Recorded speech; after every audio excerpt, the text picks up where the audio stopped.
Welcome back. Thanks a lot for staying with us. We're getting some updates coming in now.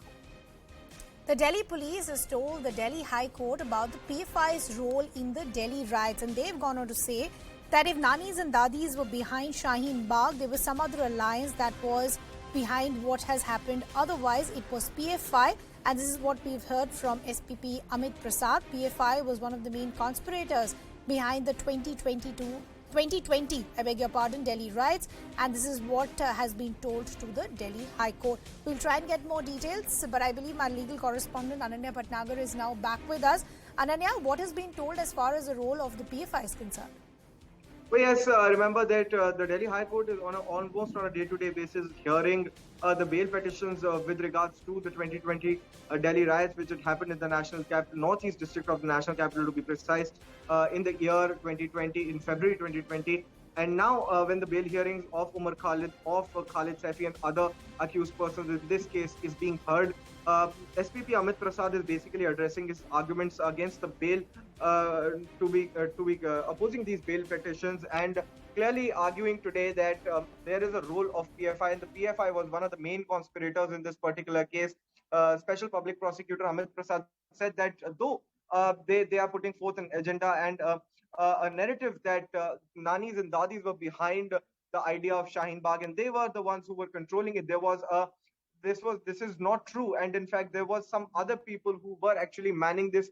He is also relying upon the WhatsApp chats of various accused persons, the various groups like JCC, that is the Jamia Coordination Committee United Against It, that is the UAH, and various other groups that were from, in fact, a very popular group that emerged out of this investigation was DPSG, that was Delhi Protest Support Group, wherein it has been alleged by the Delhi police that the whole conspiracy of doing the violence in the northeast Delhi when Donald Trump had visited India was designed on this particular WhatsApp group and these other WhatsApp groups. And now with role of PFI coming in, the Delhi police has categorically, through SPP Amit Prasad, had said the PFI was also one of the conspirators into this particular case and was behind the violence and arson that took place in the month of February 2020. So we are yet the hearing would continue day after tomorrow at 2:15 when the bench would hear these cases again. So we'll have to wait and watch as to what more comes out from the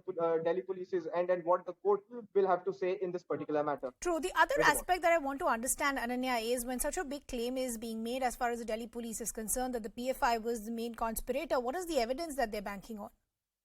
Well, the Delhi police has already filed 3 to 4 charge sheets into this particular matter, which run into thousands of pages. Big volume charge sheets have been filed with evidence or electronic evidence, statements of witnesses, and various electronic gadgets had also been seized during those times. So a lot of electronic evidence and verified under Indian Evidence Act 65B certification have been submitted before the court. We had also broken down for our viewers first when these charge sheets were broken and what these charge sheets contain.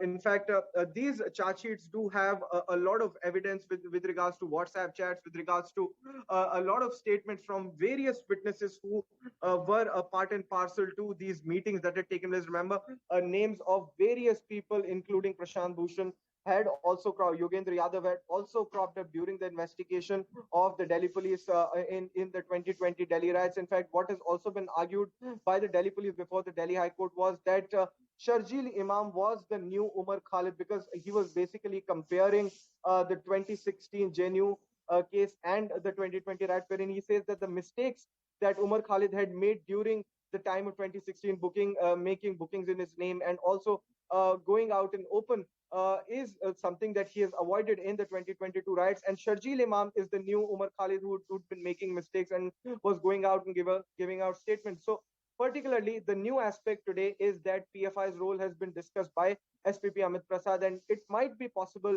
that on the next date of hearing, he would elaborate more on how the PFI was doing it and who all from the PFI were involved into this particular case. You know, before we talk about the question that emerges every time the name of PFI or STPI is mentioned as to why we're not seeing a complete ban on these outfits, I want to understand when is the next hearing as far as this case is concerned? Well, the matter would be heard day after tomorrow by the Delhi High Court bench headed by Justice Siddharth Mridul.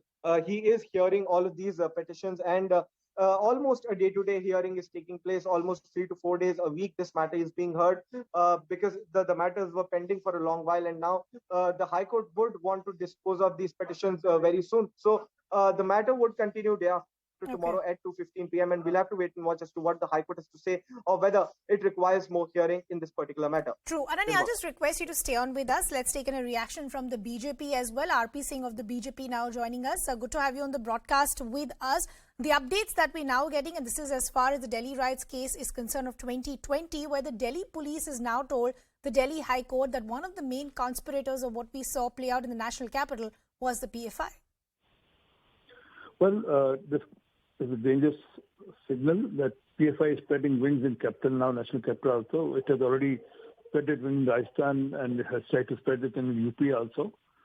And I'm hopeful the central government will take initiative, and state government will also support the initiative of banning PFI in Delhi also, because the way the PFI activities are going, and especially trying to radicalize the Muslim youth and trying to push them for riots and other nefarious activities. Mr. Singh, the question that emerges every time we discuss a situation like this is what is causing the delay as far as ban is concerned. Dossier after dossier has been given to the NIA. Every state government wants to have a debate on it. What is causing the delay as far as the ban is concerned? Well, it's a state government issue. The law and order is a state government issue. The respective states, already some states have taken initiative on that and have banned PFI, and other states should also take initiative and ban PFI since it's a state government issue. But since law and order is a state government issue. But I'm hopeful that Delhi government will also take the initiative and recommend the ban for PFI in Delhi. Mr. Singh, I also want to understand, taking on from what you were pointing out earlier, from writing to radicalization, unfortunately, every time the SDPI or the PFI finds its name, what is allowing it to spread its wing to other states as well now? Well, they have been funded from abroad, and then they're using the radicalize and spread the radical message of Islam. Whereas Islam doesn't teach violence, but they are using it to spread violence among the communities and among the country, among the state they are operating in. Okay. Mr. Singh, I'll